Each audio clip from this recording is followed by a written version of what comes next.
이시안의 읽은 척 책방. 안녕하세요. 성신여대 겸임 교수이자 비즈니스 테크 입문 쪽으로 글을 쓰고 있는 작가 이시안입니다.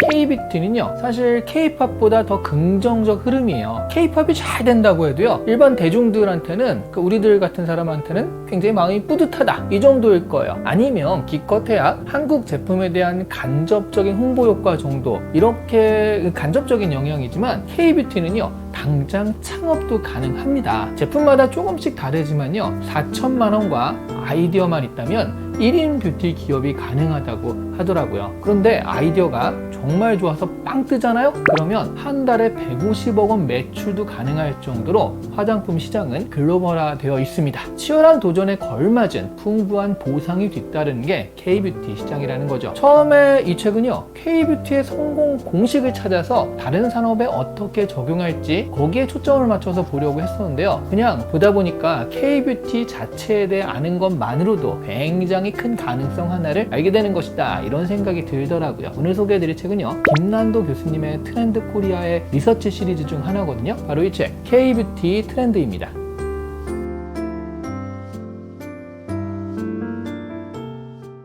기본적으로 K-뷰티는요, 험한 꼴을 많이 당했더라고요. IMF나 경제위기, 팬데믹 같은 것은 일반적인 위기였죠. 누구나 어떤 산업이나 다 겪는 위기였고, 그 외에 약사법이나 성분 표시제 같은 K-뷰티가 겪는 그런 다양한 규제들, 이런 위기들도 있었는데요. 이런 위기들에 대응하면서 K-뷰티는 체력과 대응력을 키웠습니다. 이 책의 제일 앞에 나오는 말이요, 니체의 말인데, 너를 죽이지 못하는 것은 너를 더 강하게 한다, 라는 인용구입니다. 아니, 뷰티 책에 이게 너무 비장한 말이잖아요. 그래서 이게 뭔가 했더니 알고 보니까 산업으로서의 뷰티는 이런 험한 경로를 거쳐서 그 힘을 키워왔다라는 거예요. 일본이 한국에 비해 뒤처지게 된 이유를 분석한 책들에 보면요, 특히 일본인들이 쓴 책에 보면 이런 관점이 많은데요. IMF가 한국인들에게는 굉장한 위기였지만 이것을 계기로 글로벌 경쟁력을 갖추게 되면서 한국이 본격적인 스타트를 시작할 수 있었다라고 하더라고요. 그런 분석을 많이 합니다. 그러니까 지금 우리 앞에 놓인 위기는요, 그것을 헤쳐나갈 방법을 찾는 순간, 바로 그것이 우리의 경쟁력이 된다라는 교훈을 얻을 수 있는 거죠. 비즈니스든 개인이든 말이죠. K-뷰티가 그걸 또 증명하고 있기도 하고요. 그런 험한 꼴을 당하면서 K-뷰티가 장착한 경쟁력의 정체를 이 책에서는 기획력, 속도력, 주도력, 대응력, 상품력, 그리고 덕후력, 이렇게 6가지로 정리를 합니다. 이 중에 우리의 삶에 적용하기 위해서 어떤 능력에 주목해야 하는지 간단하게 정리해서 알아볼게요. 먼저 기획력의 핵심은 하던 대로 안 하기입니다. 마지막에 있는 문구가, 그 장의 마지막에 있는 문구가 굉장히 인상적인데요. K-뷰티의 가장 핵심이 되는 적은요, 지금까지의 성공 체험이다 라는 거죠. 이거는 K-뷰티뿐 아니라 거의 모든 산업, 그리고 개인들에게도 적용이 됩니다. 내가 해보니까 이렇게 하는 게 맞아, 그러니까 무조건 이렇게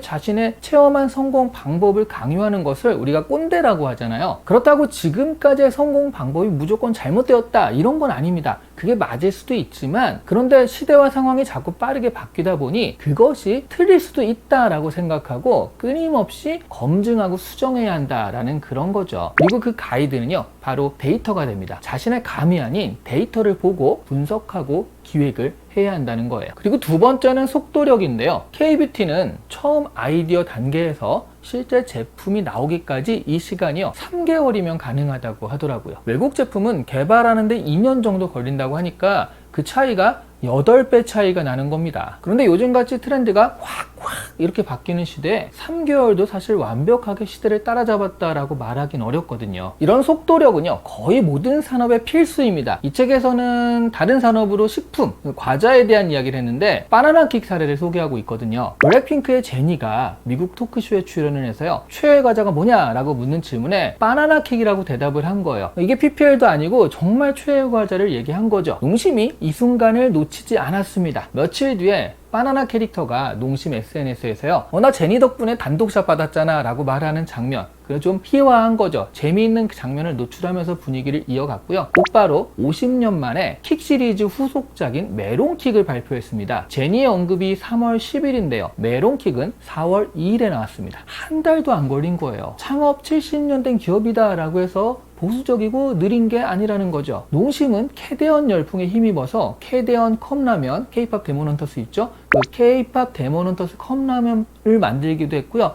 그 그뿐만 아니라 캐대언 콜라보 상품도 빠르게 출시를 했습니다. 덕분에 농심 주가는요 신고가를 경신을 했어요. 이런 속도력이 개인이나 비즈니스나 요즘에는 최고의 경쟁력이라고 할 수 있습니다. 세 번째는 주도력입니다. 이건 사실은 조직 문화에 대한 이야기라고 할 수 있는데요. 많은 사장님들의 고민은요, 직원들에게 어떻게 주인의식을 가지게 할까 이거거든요. 근데 여기에 대한 정답은요, 불가능하다입니다. 아니, 주인이 아닌데 어떻게 주인의식을 가져요? 그게 또 위험할 수도 있어요. 그래서 주인의식은 좀 힘들고요. 주인의식과 비슷한 것이 있습니다. 그게 바로 이 책에서 얘기한 주도력이에요. 사업이나 프로젝트를 주도하게 하는 힘, 이게 주도력인데 그건 어떻게 발생하냐라고 하면 실제로 그 프로젝트에 대한 권한을 위임할 때 나온다는 것입니다. 그러면 직원들은요, 단지 직원이 아니라 담당자로서 책임의식을 느끼고 그 프로젝트에 임하게 되는데 지금 K뷰티 산업의 구조들이 그렇게 된 데가 많다는 거죠. 그래서 이런 주도력이 K뷰티의 특징이 된 것입니다. 네 번째인 대응력은 최적화 능력이라고 할 수 있고요. 그리고 다섯 번째인 상품력은 협업과 인프라의 중요함을 말하고 있습니다. 여섯 번째인 덕후력은 이름 그대로 덕후력을 발휘하는 사람들 있잖아요.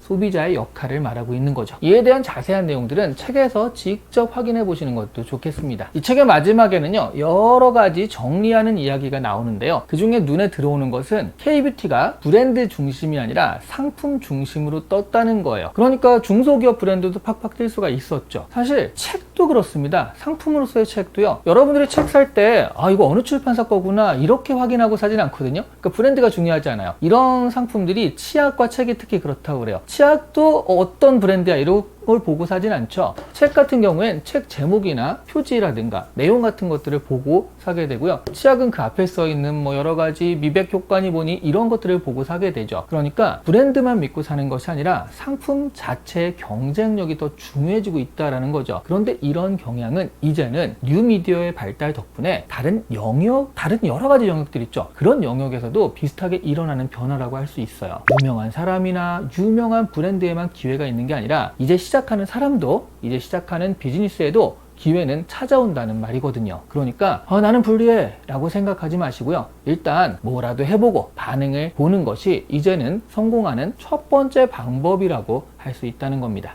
오늘 이 시간에 읽은 척 책방에서는 김난도 교수님의 K뷰티 트렌드를 소개해 드렸습니다. 이 책은 뷰티 비즈니스를 말하지만요, 그것에서 추출한 성공의 공식을 정리하는 책이기도 합니다. 그러니까 다른 여러 비즈니스나 개인의 성공에도 적용할 만한 이야기들이 많으니까요, 좋은 참고가 되실 듯 합니다. 감사합니다.